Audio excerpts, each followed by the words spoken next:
Hello students.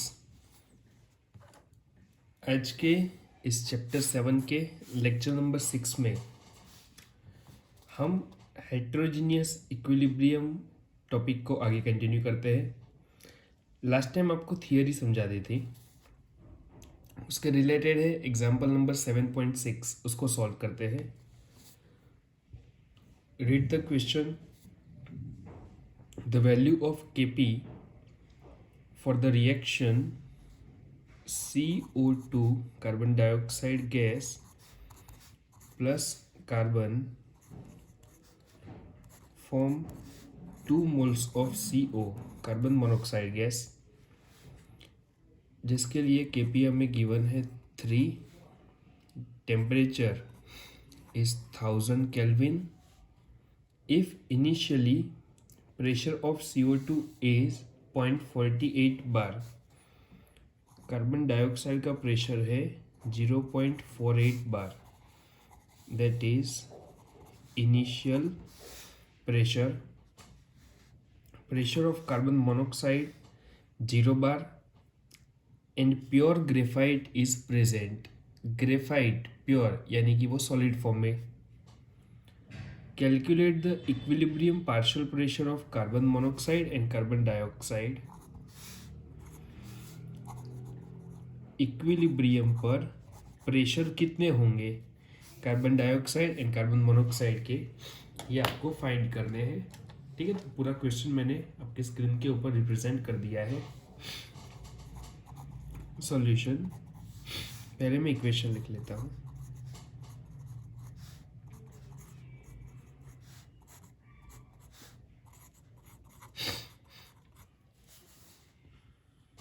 देखो, carbon dioxide gas जो है, इसका इनिशियल प्रेशर हमें दिया है 0.48 बार। इसकी हमें रिक्वायरमेंट ही नहीं है, क्योंकि कार्बन कौन से फॉर्म में है, सॉलिड फॉर्म में। ये दोनों गैसियस फॉर्म में है, CO2 एंड CO। तो ये हुआ हेट्रोजीनियस इक्विलिब्रियम। लास्ट टाइम आपको बताया था, in the case of heterogeneous equilibrium, जो substance solid and liquid form में होते हैं, प्योर सॉलिड एंड लिक्विड, उसके कंसंट्रेशन को हम कांस्टेंट कंसिडरेशन में ले लेते हैं। यानी कि फर्दर इसमें कोई वेरिएशन नहीं आता। वेरिएशन नहीं आता है तो उसको मैं आगे किसी में कंसिडरेशन में लेने की ज़रूरत नहीं है। नाउ आगे मैं लिखता हूँ एट इक्विलिब्रियम, कि इक्विलिब्रियम पर इसके प्रेशर क्या होंगे। तो मैं प्रोडक्ट के प्रेशर को x से सपोज कर लेता हूँ। प्रोडक्ट जो है कार्बन मोनोऑक्साइड, उसका इक्विलिब्रियम पर x जितना प्रेशर बना हुआ होगा, तो कार्बन डाइऑक्साइड का कितना कम होगा। तो जितना प्रोडक्ट बनता है उतना रिएक्टेंट का प्रेशर डिक्रीज होता है। सो 0.48 माइनस x। अब इसमें देखो, ये 1 मोल रिएक्टेंट है, इसके कंपेयर में प्रोडक्ट कितनी मिल रही है, 2 मोल। तो उस चीज़ को हमें मेंशन करना पड़ेगा। मतलब जब इसमें 1x जितना डिक्रीमेंट आएगा, तब यहाँ पर कितना इंक्रीमेंट आएगा, 2x जितना, उससे डबल। हम यहाँ पर प्रेशर को कंसिडरेशन में ले रहे हैं, इसीलिए बार यूनिट का यूज़ करेंगे। अब आगे समझाया था वैसा ही न्यूमेरिकल, हम Kp को रिप्रेजेंट कर देंगे, Kp की वैल्यू पुट अप करेंगे एंड x फाइंड करेंगे। चलो पहले इस रिएक्शन का Kp का रिप्रेजेंटेशन क्या होगा। तो प्रेशर ऑफ कार्बन मोनोऑक्साइड, उसके पावर में आएगा 2 divide by pressure of CO2। ठीक है, इसका पावर आगे तो 1 ही है, स्टोइकोमेट्रिक कोएफिशिएंट तो 1 ही रहेगा। ये तो हमारे पिक्चर में है नहीं, क्योंकि इसका कंसंट्रेशन जो है वो कांस्टेंट है, सॉलिड फॉर्म। अब सारी वैल्यू को पुटअप करो। Kp ये हमें क्वेश्चन में दिया है 3। Pressure of carbon monoxide at equilibrium वो है 2x जितना, तो 2x का power 2 divide by pressure of CO2 at equilibrium 0.48 minus x. Clear. यहाँ पर देखने जाए तो आपका काम वैसे केमिस्ट्री के पॉइंट ऑफ व्यू से कंप्लीट हो जाता है। अब इसको मैथमेटिकली सॉल्व करना है, एक्स फाइंड करना है। एक्स को इन दोनों प्लेस पर पुट अप करोगे तो carbon monoxide and carbon dioxide के इक्विलिब्रियम पर बनने वाले प्रेशर आपको मिल जाएंगे। क्लियर। चलो स्टार्ट कर दो सॉल्व करना एंड आंसर बताओ। यहाँ पर ऊपर नीचे दोनों स्क्वायर नहीं है तो हम डायरेक्ट स्क्वायर रूट नहीं ले सकते, हम इसको यहाँ पर मल्टीप्लिकेशन में ले जाते हैं। 3 into 0.48 minus x is equal to 4x square. 3 into 0.48 1.44 minus 3x is equal to 4x square. So हमारा एक क्वाड्रेटिक इक्वेशन बन जाएगा 4x स्क्वायर माइनस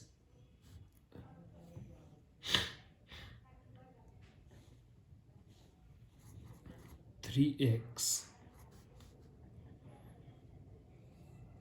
एक मिनट, ये ऑपोजिट साइड जाएगा 4x square plus 3x, 4x square minus 3x इस side पर तो प्लस 3x, 1.44 यहाँ पर तो minus 1.44 is equal to 0। Clear. ये बन गया एक क्वाड्रेटिक इक्वेशन। इसको सॉल्व करो एंड x की वैल्यू मुझे फाइंड करके बताओ। a है यहाँ पर 4, b की वैल्यू है 3, c है minus 1.44। So x is equal to minus b plus और minus under root B square minus 4ac upon 2a। ये फॉर्मूला है क्वाड्रेटिक इक्वेशन को सॉल्व करने का। माइनस b तो माइनस 3 प्लस और माइनस बी स्क्वायर यानी कि 3 का स्क्वायर होगा माइनस 4, ए की वैल्यू है 4, सी की वैल्यू है minus 1.44 divide by 2a, 2 into 4 minus 3 plus और माइनस, इसको सॉल्व करते हैं। 3 square that means 9, 4 into 4 into 1.44. The answer is 23.04. So 9 23.04, तो ये हमें मिलेगा 5.66। मैंने सीधा स्क्वायर रूट भी इसका निकाल ही दिया है, डिवाइड बाय 8। क्लियर। नाउ एक बार प्लस करेंगे एक बार माइनस करेंगे।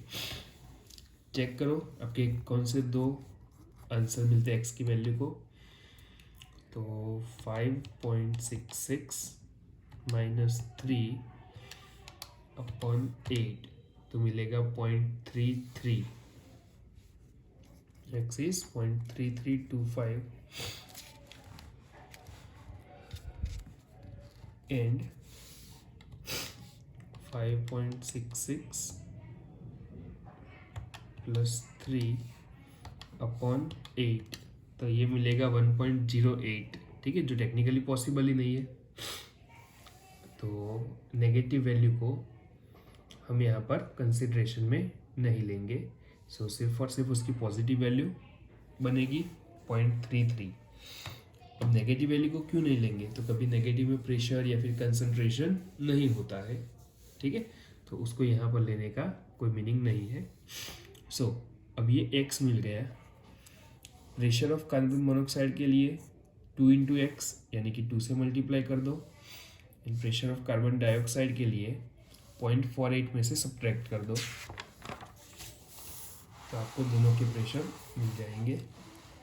सो हमारा x है 0.33। सबसे पहले pressure of carbon monoxide 2 into x यानी 2 इंटू 0.33 यानी 0.66 बार। प्रेशर ऑफ कार्बन डाइऑक्साइड ये 0.48 माइनस एक्स यानी कि 0.48 माइनस 0.33 तो ये है 0.15 बार। क्लियर।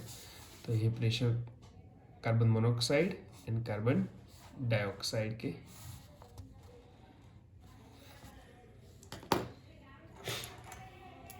तो सिंपल सा न्यूमेरिकल था, सिर्फ स्टेप 1 में ध्यान रखना है, बाकी आगे सिंपल आंसर आ जाएंगे इसके।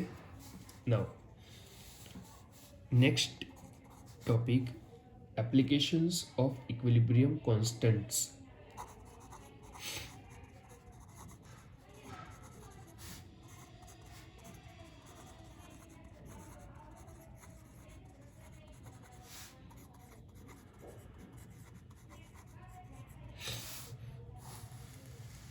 हमने इक्विलिब्रियम कांस्टेंट को समझ लिया, के सी के पी, लेकिन प्रैक्टिकली हम इसके क्या यूज़ कर सकते हैं वो समझना स्टार्ट करते हैं। समझने से पहले अब तक हमने जो के सी एंड के पी को समझा उससे कुछ इम्पॉर्टेंट फीचर्स निकल के आए हैं, आपको पता ही है। उसको पहले मैं लिस्ट कर देता हूँ, फिर हम एप्लीकेशन को देखते हैं कि कहाँ पर यूज़ करते हैं एंड देन उसका डिटेल्ड डिस्कशन। तो सबसे पहले important features of equilibrium constant यानी कि के। सबसे पहला, हम इक्विलिब्रियम कांस्टेंट के को रिप्रेजेंट कब करते हैं, तो जब पूरा का पूरा रिएक्शन इक्विलिब्रियम पर हो, यानी कि रिएक्टेंट एंड प्रोडक्ट जो है उसके कंसंट्रेशन की एक कांस्टेंट वैल्यू, एक फिक्स वैल्यू हो जाए, तब इक्विलिब्रियम कांस्टेंट के को रिप्रेजेंट किया जाता है। So the first point is expression of equilibrium constant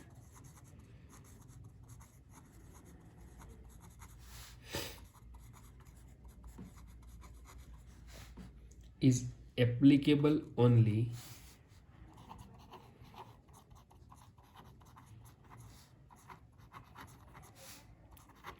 when concentrations of the reactants when the concentrations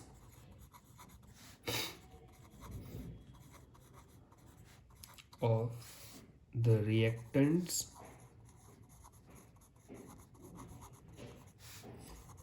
end products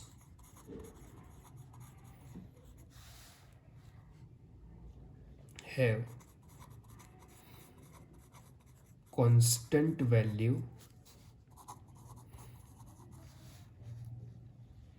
at equilibrium।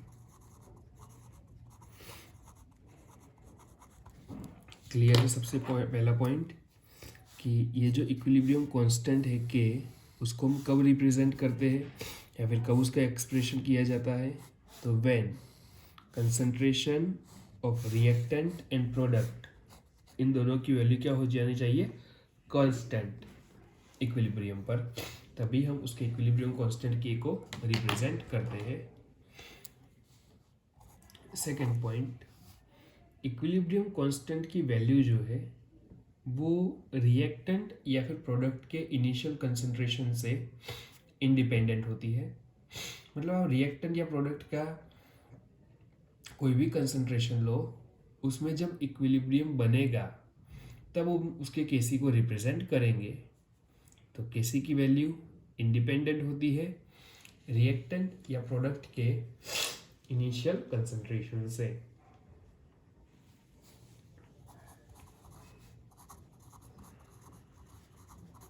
The value of equilibrium constant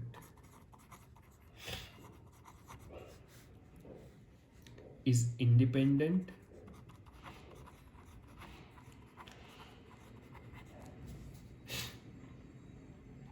of initial concentration of reactant and product. reactant and product initial concentration reactant या फिर product से equilibrium constant के का कोई लेना देना नहीं है, वो पूरा इंडिपेंडेंट टर्म है।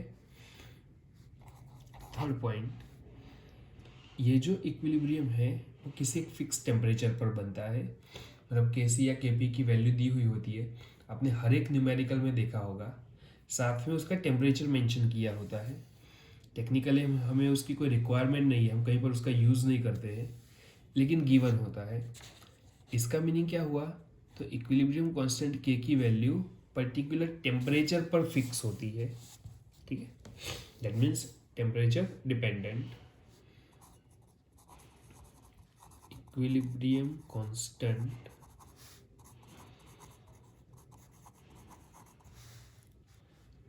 is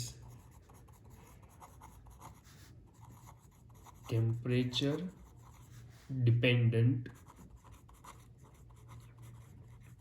टेम्परेचर चेंज होगा तो के में वेरिएशन आएगा, इसलिए हमें हर एक न्यूमेरिकल में के साथ वो कौन से टेम्परेचर पर बनाएगा वो गिवन होता है। Dependent having one unique value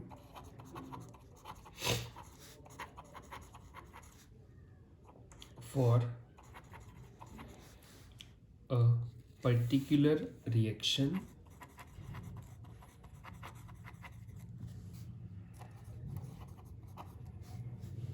ठीक है, represented by a balanced chemical equation।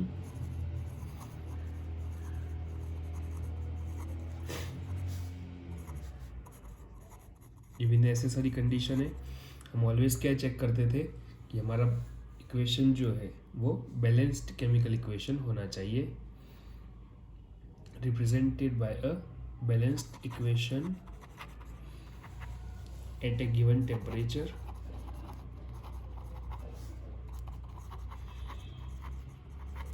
Next fourth point, equilibrium constant forward and reverse reaction का जो होता है इसमें क्या रिलेशन मिलता है वो पूछा है। तो फॉरवर्ड रिएक्शन का जो इक्विलिब्रियम कांस्टेंट होता है वो रिवर्स रिएक्शन के इक्विलिब्रियम कांस्टेंट के साथ इनवर्सली प्रोपोर्शनल का रिलेशन बनाता है। मैंने आपको एक एग्जांपल लेकर बताया था, K C is equal to 1/kc dash, ये चीज़ हमने फाइंड की थी। तो ये भी एक इम्पॉर्टेंट फीचर है इक्विलिब्रियम कांस्टेंट का, तो उसको लिख लेते हैं। The equilibrium constant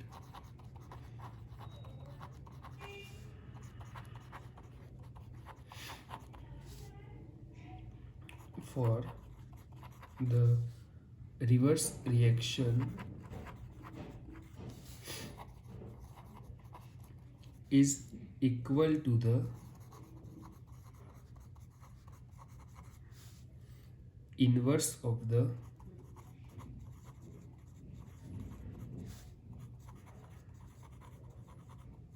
equilibrium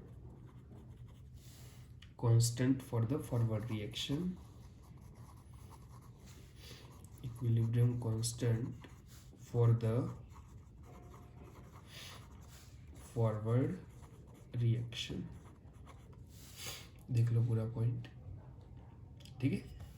forward and reverse reaction के जो इक्विलिब्रियम कांस्टेंट है उसके बीच में रिलेशन इनवर्सली प्रोपोर्शनल का मिलता है। चलो चारों पॉइंट कंप्लीट करो, फिर मैं 5th नंबर का पॉइंट बताता हूँ आपको।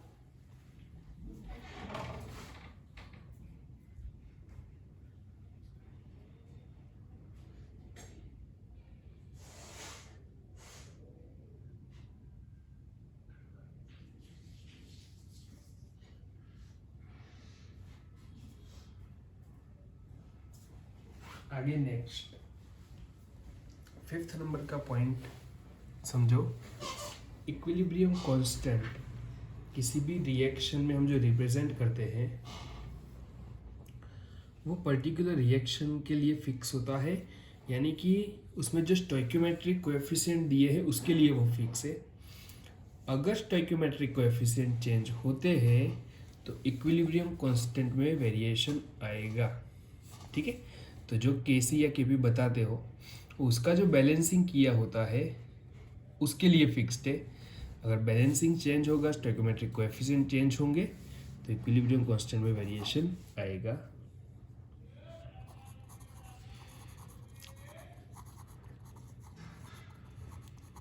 The equilibrium constant for a reaction is related to the equilibrium constant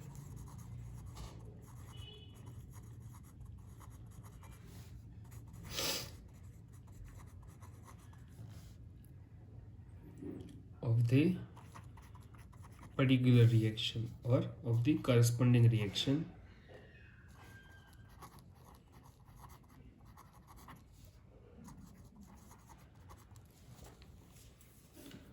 whose equation is obtained by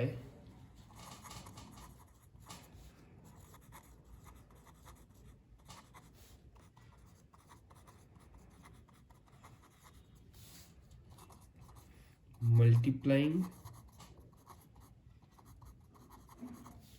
और डिवाइडिंग। हम इक्वेशन को बैलेंस करने के लिए दो चीज़ कर सकते हैं, या तो मल्टीप्लाई कर सकते हैं या फिर हम डिवीज़न कर सकते हैं। मल्टीप्लाइंग और dividing the equation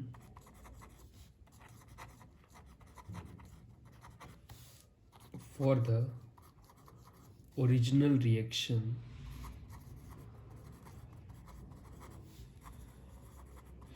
by small number.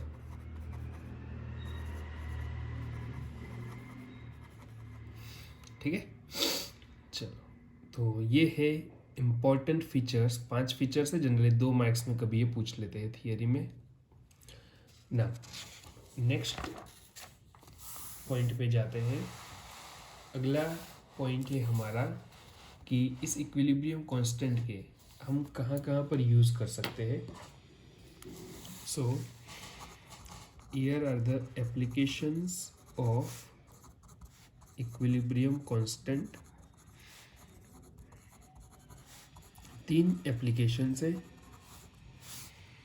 सबसे पहली, हम रिएक्शन को प्रिडिक्ट कर सकते हैं कि वो फॉरवर्ड डायरेक्शन में प्रोसीड हो रही है, मतलब अच्छा खासा प्रोडक्ट बन चुका है, या फिर रिएक्शन जस्ट चालू भी नहीं हुई यानी मैक्सिमम रिएक्टेंट ये प्रोडक्ट थोड़ा बहुत ही बना है, या फिर रिएक्टेंट एंड प्रोडक्ट दोनों ही कंपेरेबल अमाउंट में है।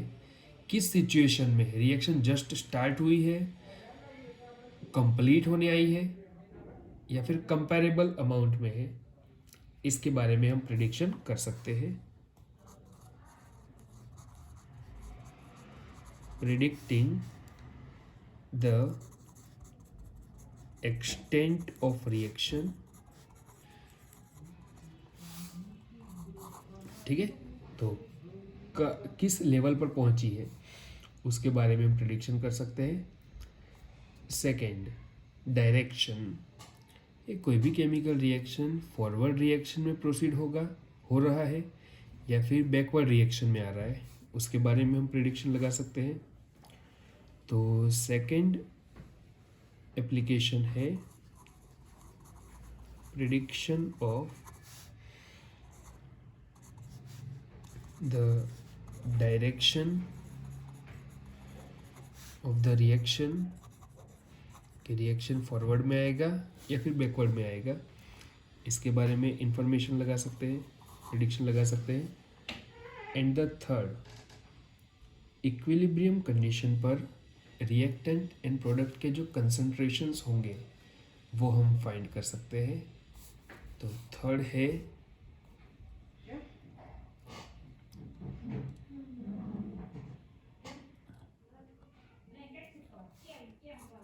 calculations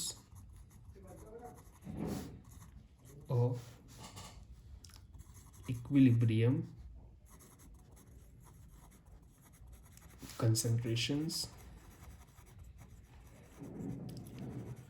ठीक है, ये 3 है इसके एप्लीकेशन, जिसको वन बाय वन समझना, डिटेल में डिस्कस करना स्टार्ट करते हैं। First, prediction of the rate of extent of reaction. Rate के बारे में तो इन्फॉर्मेशन मिलती ही नहीं है इक्विलिब्रियम से या फिर इक्विलिब्रियम कांस्टेंट से। ये एक्सटेंट ऑफ रिएक्शन के बारे में इंफॉर्मेशन देगा। Predicting the extent of reaction. देखो ये कैसे पता चलता है, तो ये हमें इक्विलिब्रियम कांस्टेंट की वैल्यू के ऊपर से पता चलता है। अगर मान लो इक्विलिब्रियम कांस्टेंट के की वैल्यू बहुत ज़्यादा है, के की वैल्यू हायर है, तो इसका मीनिंग ये होता है कि रिएक्शन ऑलमोस्ट कंप्लीट होने आया है। रिएक्शन का ऑलमोस्ट कंप्लीट होना यानी कि उस टाइम पर प्रोडक्ट बहुत ज़्यादा अमाउंट में होंगे एंड रिएक्टेंट बहुत ही कम होगा।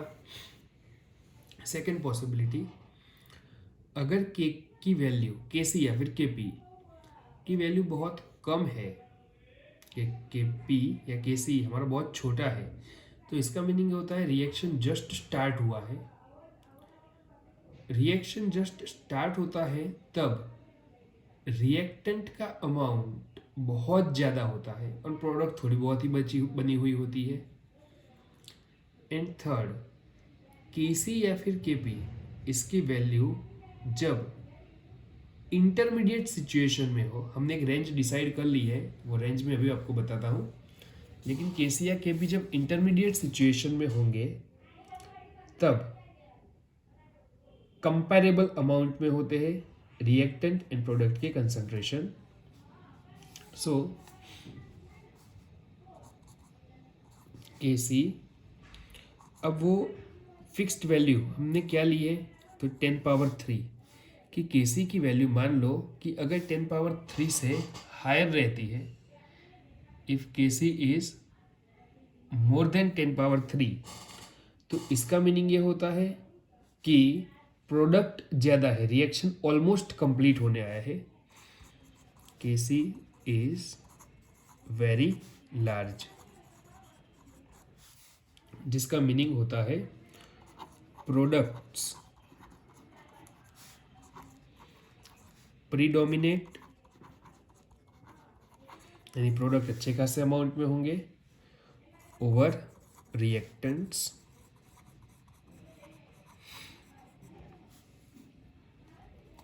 इसका मीनिंग ये हुआ कि रिएक्शन जो है वो ऑलमोस्ट कंप्लीट होने आया है। The reaction proceed nearly to completion, complete होने आया है एंड वहाँ पर इक्विलिब्रियम एस्टेब्लिश हो गया है। इसके एग्जाम्पल क्या क्या है, तो एक एक एग्जाम्पल हर एक में याद रखना। वैसे बुक में दो तीन दिए हुए हैं, लेकिन एक एक एग्जाम्पल इसमें इनफ है। Reaction of H2 and O2, hydrogen and oxygen, जब 500 केल्विन टेम्परेचर पे आप एक क्लोज कंटेनर में रख दोगे तो वाटर फॉर्मेशन करना स्टार्ट कर देंगे। इस रिएक्शन के लिए इक्विलिब्रियम कांस्टेंट Kc की वैल्यू बहुत ज़्यादा होती है, वो होता है 2.4 × 10⁻47। ये प्रैक्टिकली फाइंड आउट किया गया है। इसके रिएक्टेंट एंड प्रोडक्ट के कंसंट्रेशन लिए होंगे एंड उसके ऊपर से Kc निकाला होगा। Kc की वैल्यू 10⁻47 यानी कि बहुत लार्ज है। दैट मीन्स ये रिएक्शन ऑलमोस्ट कंप्लीट होने आया है। दूसरा एक example, H2 and Cl2 reaction करके 2 मोल्स ऑफ HCl बनाते हैं। इसका 300 केल्विन टेम्परेचर पर इक्विलिब्रियम कांस्टेंट Kc की वैल्यू होती है 4 × 10⁻31।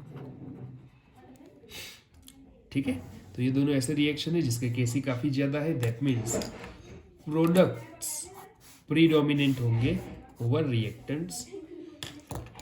नाउ सेकेंड पॉसिबिलिटी, अगर Kc की वैल्यू 10⁻³ से कम है, ये भी हमने एक स्टैंडर्ड ले लिया है कि केसी की वैल्यू अगर 10⁻³ से कम हो, यानी कि केसी इज वेरी स्मॉल, तो ऊपर स्टेटमेंट में क्या चेंज आएगा, रिएक्टेंट प्रीडोमिनेंट हो गए, यानी कि ऐसी रिएक्शन है जो जस्ट स्टार्ट हुई है, ऐसी रिएक्शन जो जस्ट स्टार्ट हुई है, मतलब मैक्सिमम अंदर रिएक्टेंट ही होंगे, प्रोडक्ट बहुत कम होंगे। So reactants predominate over products. Clear? तो रिएक्शन क्या हुआ होगा, जस्ट स्टार्ट हुआ होगा, the reaction proceed rarely, just start हुए होंगे, रेयरली ये आगे फर्दर प्रोसीड कर सकते हैं, इसका मीनिंग ऐसा होता है। इसके एग्जाम्पल में एक दो याद रखो, ये जो मैंने फर्स्ट रिएक्शन लिखा है ना, H2NO2 रिएक्शन करके वाटर बनाएंगे, उसका रिवर्स रिएक्शन, अगर H2O को हमें डिकम्पोज करना है तो वो काफ़ी डिफ़िकल्ट रिएक्शन है, बहुत ही स्मॉल अमाउंट में वो H2NO2 बनाते हैं। Decomposition of H2O into H2NO2 at 500 kelvin temperature. इस रिएक्शन के इक्विलिब्रियम कांस्टेंट Kc की वैल्यू है 4.1 इंटू 10⁻48। 10⁻48 यानी कि 10⁻³ से बहुत छोटा, बहुत स्मॉल वैल्यू होने की वजह से ये रिएक्शन ऐसे है जो रेयरली प्रोसीड करते हैं, यानी कि इसमें मैक्सिमम क्या होगा, रिएक्टेंट ही होंगे, प्रोडक्ट बहुत ही कम अमाउंट में बना हुआ होगा। Second example, nitrogen and oxygen का combination, dinitrogen and dioxygen combine होकर नाइट्रिक ऑक्साइड का फॉर्मेशन करते हैं, 2 moles of nitric oxide. 298 kelvin temperature पर इसका इक्विलिब्रियम कांस्टेंट Kc की वैल्यू जब हमने देखी तो वो है 4.8 इंटू 10⁻31 जितनी। अब ये 10⁻31 इतना कम नंबर होने की वजह से ये रिएक्शन क्या होगी, रेयरली प्रोसीड होगी।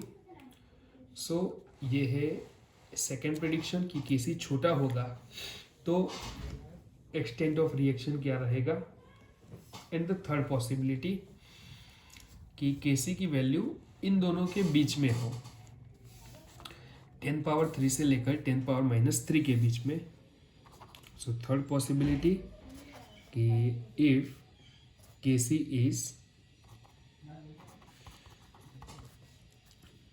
10⁻³ टू 10⁻³ मतलब इस रेंज के बीच में हो, तो उस केस में रिएक्शन किस कंडीशन में होगी, तो इस पॉइंट पर रिएक्टेंट एंड प्रोडक्ट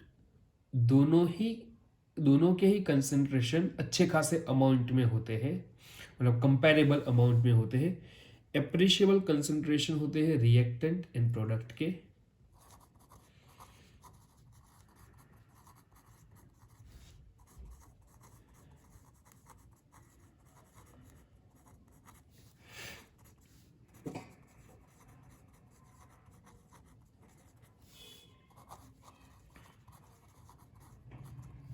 क्लियर? इसके एग्जाम्पल में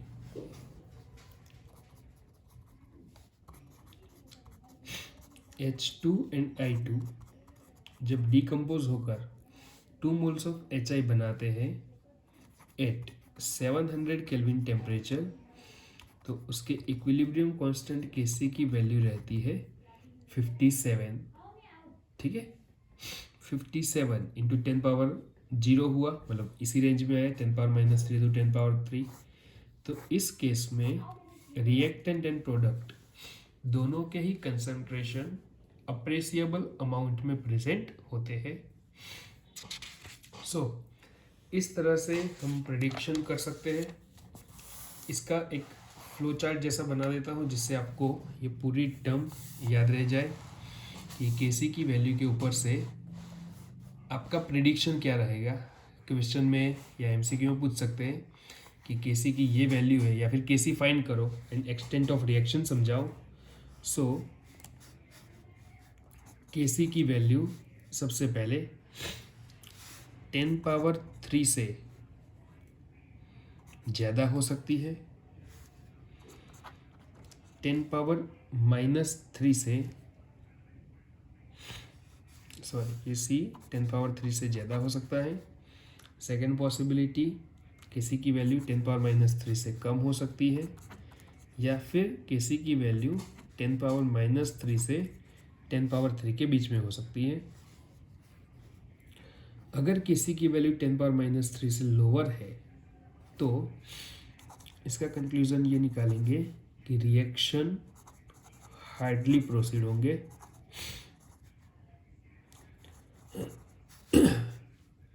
अगर केसी की वैल्यू 10⁻³ से 10⁻³ की किसी भी रेंज में होगी तो इसका मीनिंग ये निकालेंगे कि both reactants and products are present at equilibrium. इन 10⁻³ या फिर उससे ज़्यादा है, then reaction proceed to almost completion. Reaction proceed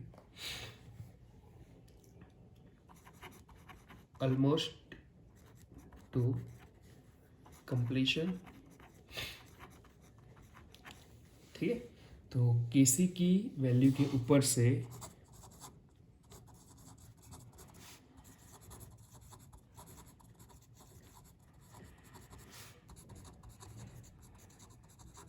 हम इस तरह से एक्सटेंट ऑफ रिएक्शन के बारे में प्रेडिक्शन लगा सकते हैं। Now the next topic is predicting the direction of the reaction. predicting the direction of reaction। तो डायरेक्शन यानी कि फॉरवर्ड या फिर रिवर्स, किस डायरेक्शन में रिएक्शन जा रही है वो प्रिडिक्ट करने के लिए हमने यहाँ पर एक न्यू टर्म जिसको हम कहते हैं रिएक्शन कोशेंट, जिसको रिप्रेजेंट किया जाता है QC या फिर QP से, उसको इंट्रोड्यूस कर दिया है। QC and QP, reaction quotient QC and QP जो होते हैं उसके ऊपर से हम रिएक्शन की डायरेक्शन चेक कर सकते हैं। अब QC है क्या, तो ये इक्विलिब्रियम कांस्टेंट के जैसे ही टर्म है। जब आप एग्जैक्ट इक्विलिब्रियम पर at equilibrium concentration of reactant and product consideration में लेते हो तब आपको इक्विलिब्रियम कांस्टेंट कैसे मिलता है। लेकिन आप अदर देन इक्विलिब्रियम सिचुएशन को छोड़कर उसके पहले की सिचुएशन में या फिर उसके बाद की सिचुएशन में रिएक्टेंट एंड प्रोडक्ट के कंसंट्रेशन लेकर जो कांस्टेंट फाइंड करोगे उसको हम रिएक्शन कोशेंट कहते हैं। केसी की वैल्यू एक ही होती है, फिक्स। जब रिएक्शन में इक्विलिब्रियम बनेगा तभी ये मिलेगा। ठीक है, उसके अलावा भी हम फाइंड तो कर ही सकते हैं रिएक्टेंट एंड प्रोडक्ट के कंसंट्रेशन लेकर, तो उस टाइम पर हमें जो मिलेगा उस कांस्टेंट को हम क्या कहते हैं, QC। अब QC एंड KC की वैल्यू के ऊपर से हम रिएक्शन के बारे में प्रेडिक्शन लगा सकते हैं। हम यहाँ पर 3 पॉसिबिलिटी के बारे में सोचते हैं कि क्यूसी की वैल्यू मान लो कि केसी से हायर हो, या फिर दोनों की वैल्यू इक्वल हो, या फिर केसी आपका ज़्यादा हो। आपको एक आइडिया आ गया होगा कि क्यूसी एंड केसी है इक्वल है तो क्या होगा। तो जब भी इन दोनों की वैल्यू इक्वल है तो इसका मीनिंग ये है कि रिएक्शन के अंदर इक्विलिब्रियम एस्टैब्लिश हो चुका है। रिएक्शन इज एट इक्विलिब्रियम, ठीक है। So no net reaction occurs, मतलब किसी फॉरवर्ड या बैकवर्ड अकेले में कहीं पर भी प्रोसीड नहीं करता होगा, या तो उसमें फॉरवर्ड एंड बैकवर्ड दोनों रिएक्शन कैसे रेट से होते होंगे, सेम रेट से होंगे। ओनली फॉरवर्ड या फिर only backward QC is equal to KC की इस कंडीशन में पॉसिबल नहीं होगा। अगर KC की वैल्यू हायर है तो इसका मीनिंग ये होता है कि रिएक्शन जो है वो फॉरवर्ड डायरेक्शन में यानी कि प्रोडक्ट की ओर जा रहा है। Reaction will proceed in forward direction, ठीक है, या फिर फॉरवर्ड रिएक्शन है। सो नेट रिएक्शन किस डायरेक्शन में जाता होगा, net reaction goes from left to right, या फिर हम इसको कह सकते हैं रिएक्टेंट टू प्रोडक्ट, ये प्रोसीड करते होंगे। लेकिन अगर QC की वैल्यू हायर है तो इसका मीनिंग ये होता है कि रिएक्शन जो है वो रिवर्स डायरेक्शन में प्रोसीड हो रहा है। Reaction will proceed in reverse direction. Reverse direction का मीनिंग क्या होगा कि प्रोडक्ट से रिएक्टेंट बन रहे हैं, या फिर हम लिख सकते हैं नेट रिएक्शन गोज फ्रॉम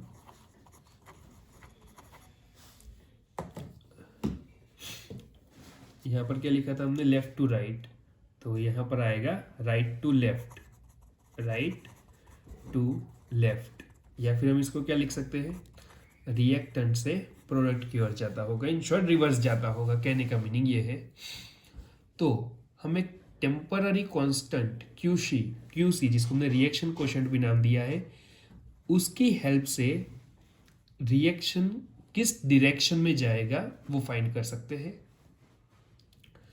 तो आज यहाँ तक रखते हैं, कल आपको इसका क्वेश्चन कराऊंगा एंड देन थर्ड हमारी application equilibrium concentration find out करना वो सिखाऊंगा, ठीक है।